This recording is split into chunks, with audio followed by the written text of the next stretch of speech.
Here I am, coming in Graceland. Woo! I got it, buddy. I'm gonna let you fly on your own then. I'm on my own, boy. You think you can get it? I got it, you all Y'all ready. be nice to her now.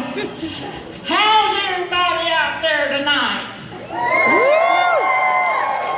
I'm so tickled to be here. I've been trying to get to Graceland for about 40 years. I have. Actually, I was trying to get here before it was Graceland. But I'm glad to see all you fans out there. I heard that some of y'all hang around the gates of Graceland for days and days at certain times of the year. And you sure gonna be glad you did tonight. That's all I'm got to say. It's good to be here. I tell you what. Now, you see, folks, me and Elvis, we go way back. Way back. Actually, we was born the same year we was. We lived about 2 blocks from each other down, or really, I guess I should say, over in Tupelo. And most folks don't know this, but he is crazy about me. You know, I've always been a looker. I'm actually a perfect size 4. I just keep it covered with a nice layer of fat so it don't get scratched. Yeah, he is so crazy about me, but he just felt intimidated. I had this voice that, you know, he knew he couldn't compete with, and then my looks, it was really sad because he just stayed down in the dumps all the time. The truth is that one day he went and put on his blue suede shoes and checked himself into the Heartbreak Hotel. And he didn't know what he's going to do. And when he got there, he sat down and he wrote me a letter, and I just happened to have a copy of it on me tonight here somewhere. Hold on just a minute. There it is. I thought you'd want to hear it just straight from him tonight. Actually, I heard there was some sightings of him around 285 going round and round and round and round. So, who knows? Who knows? He may already be in the house. I don't know. But this is the letter he wrote me from the Heartbreak Hotel. It reads, Dear Hagatha, I want to be your teddy bear. So don't be cruel, because I want you, I need you, I love you. Treat me nice, you hard-headed woman. Don't you think it's time to wear my ring around your neck? Well, you know, I turned him down again, and first thing you knew, he run off to the army, and he settled for that prissy little Priscilla. But you know, that didn't work out. So, you know, if he does, that's enough about him, but if he does show up tonight, if he finds out I'm here, he's going to get all shook up. So just, you know, just look over here. Actually, I'm here at Graceland because Santa sent me here. He's been getting a lot of letters from people. It's a church down in Georgia. It's called Griffin Center Point Church. And I don't know, they got a thing for Graceland too, and I got a feeling some of them might be here. And so he sent me to try to help some of them out, because some of them been writing letters to him, and actually some of them's had letters written about them. So let's see what he sent me tonight. Just let's see. Okay, it's Danny Vaughn in the house. Danny Vaughn. If he's in the house, Danny Vaughn, get on up here and run as fast as you can, Danny. We pay extra if you run. Danny Vaughn, come on up here. Danny Vaughn, Danny Vaughn, Danny Vaughn. Danny Vaughn. Danny. Oh, Danny. He got your letter. Let's see what it said. He got Danny's letter, okay?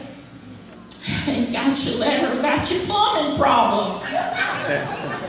Danny, it seems like every time you open your mouth, your automatic sprinkler system starts.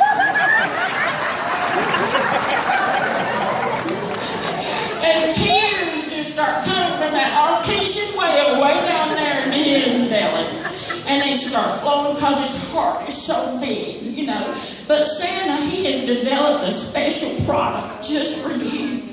And it's going to be in all the local Walmarts and Kmarts this Christmas. And it's called the Danny Hanky. And he sent you the first one, Danny. If you just pull it on out of there, Danny, he sent after you in order to take care of all your problems, Danny. I think it's going to help you. No, Danny, you don't wear it. You wipe your nose with it. Anyway, okay, take your box and run on there. If y'all want one of them Danny Hankies, just go to Walmart because they got them there, all right? You're so welcome. Okay, let's see. Here's another letter. Jimmy Sims. Oh, Jimmy Sims. Is that Jimmy Sims in the room? Now, folks, Jimmy didn't write these letters. Some other folks wrote these letters. Oh, yeah. It seemed like over 2,000 people that come through this thing they have around here. What was it called? Final Approach. About 2,000 people wrote letters about this man. They did. And as a result, you're on Santa's naughty list. Show enough heart. Because he said that he even got letters from Homeland Security about you, boy. Because you was showing yourself in the airport. Is that right? You couldn't get a flight. Well, you've been up in the air ever since I've known you anyway. But he was the angry traveler, okay?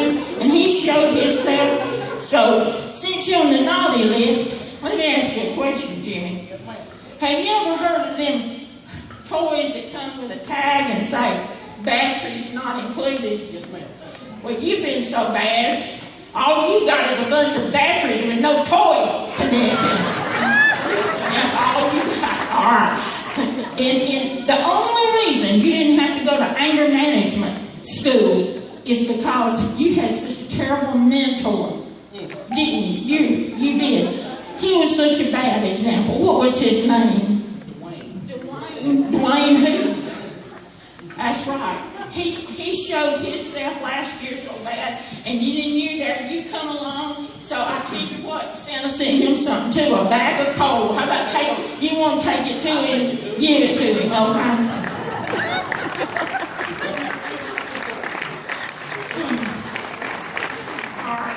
All right, see if you can't do better. I'd like Pastor J. Roy Stone to come forward, please.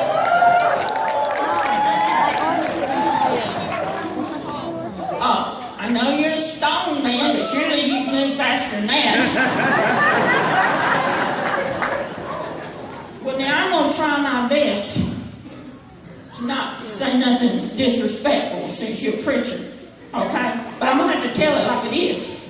Because there's people down in that church that been writing letters to Santa Claus about you. And it ain't good. It ain't good. One of them said this. You ready for this?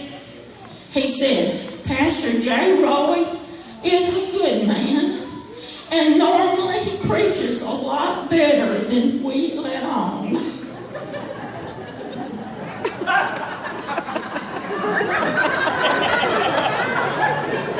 But he does have one fly in the ointment and a flaw in his sermons. He just can't seem to preach so that we get the point at the time of the preaching. He's always saying, you'll get that tomorrow. So, Santa, we was wondering if you could help him just a little bit. And Santa's going to help you with that so that the people can get it while you're preaching and not have to wait till tomorrow, okay? What you're getting is a $25 gift certificate to the Hagatha May Maddox School of Preaching. She is a prophetess and she will help you, okay? So just run on down there now, okay?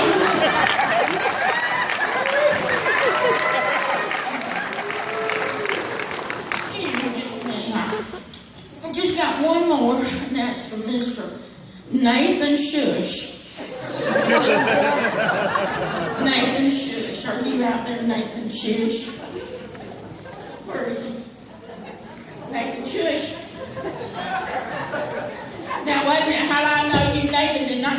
brother. How do I know? Prove it. Can you prove it? Woo, that's him. That's him. All right. Now, this is serious, okay? Because I got something to tell y'all. He ain't who y'all think he is. He ain't John. But the problem is that he ain't no real boy. He ain't a real boy. But he wants to be a real boy. He wants to be a boy like Damien.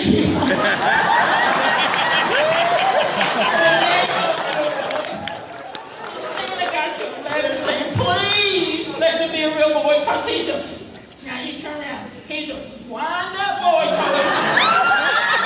That's all he is. And every Sunday morning, poor Pastor Lisa has to get some of the choir members to wind him up. Out here on the stage, turn around before it falls off, son. And, so he can do his Pentecostal gymnastics up here on the stage. And he wants to be a real boy, and do you think he deserves to be a real boy? Santa sent some of his special Christmas magic confetti.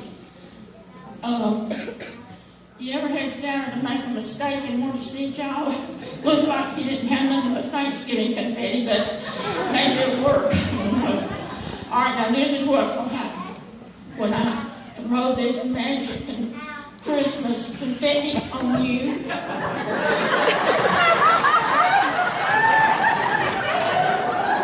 duct tape ain't what it used to be.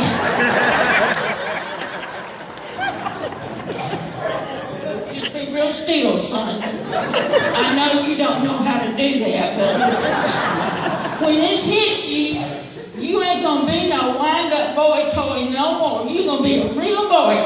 Here he goes. Woo! I'm a real boy! And I know you're worried now about Sunday mornings, ain't you? What we gonna do? Well, Santa brought, he took care of that too. He sent me from the North Pole all the way to Tijuana. And I got you some Mexican jumping beans.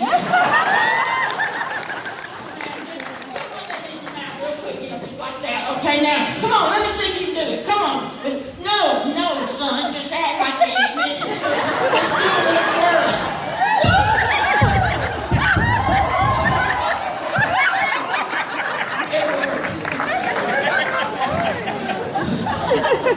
Well, I'm just about through, but there's one real important thing that I promised y'all in my commercial that I was going to tell you. Because Santa has got a lot of letters wanting to know how in the world that poor, homely preacher boy ever got that diva from Trinidad to marry him. Y'all seen this picture? You know what he looks like. Well, I'm going to tell you. This is it. He ain't always been a preacher boy. And she ain't always been a diva either. The way the story goes is that she was down there in Cleveland, Tennessee, majoring in how to nab a man. She was an old maid at the time. She was. And he was a cat burglar. That's what he was. He wasn't no preacher. He was a burglar man. That's what he was. And so he was going around doing, and he found his way down to Tennessee. And when he got down there, well, this is what happened. I tell you what, it was so good, they made a song about it. So if you want me to, I'll sing it.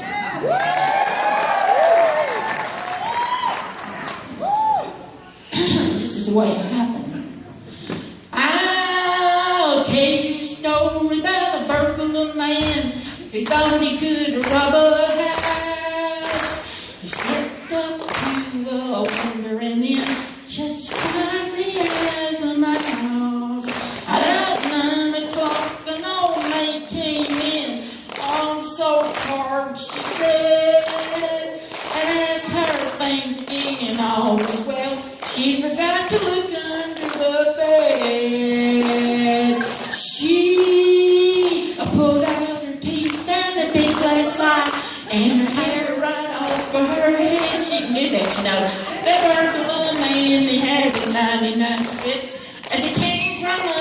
the bed. Under the bed, that burglar came. He was a total wreck. But the old maid Lisa didn't holler at all. She just grabbed him around the neck. And from her drawer, her revolver she drew, and to that burglar said, "Young man, you'll have to marry me, or I'll blow off the top of your head." Well, he looked at her teeth and her big glass eye. He could find no place to scoop. So he said to the young maid standing there, "Woman, won't you please, please shoot?"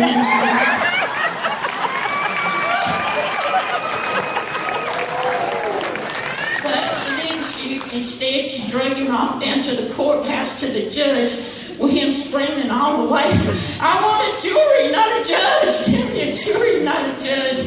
You'll get that one tomorrow, too. Anyway, that's how he got married. And then he just got converted, and she became a diva, and he started preaching. But that's how it happened. So next time you look at them, when they're up here looking all so prim and proper, you just remember the real story. You will never look at them the same again. Just think of that nightstand where she puts all that stuff every night. Well, anyway, I don't have to be going, but I get this feeling. I don't know. I just feel like that maybe Elvis might have found his way off of 285, and he may show up. And if he does, just try to not be too judgmental about what happens. Good to see y'all. I'll see you again next year.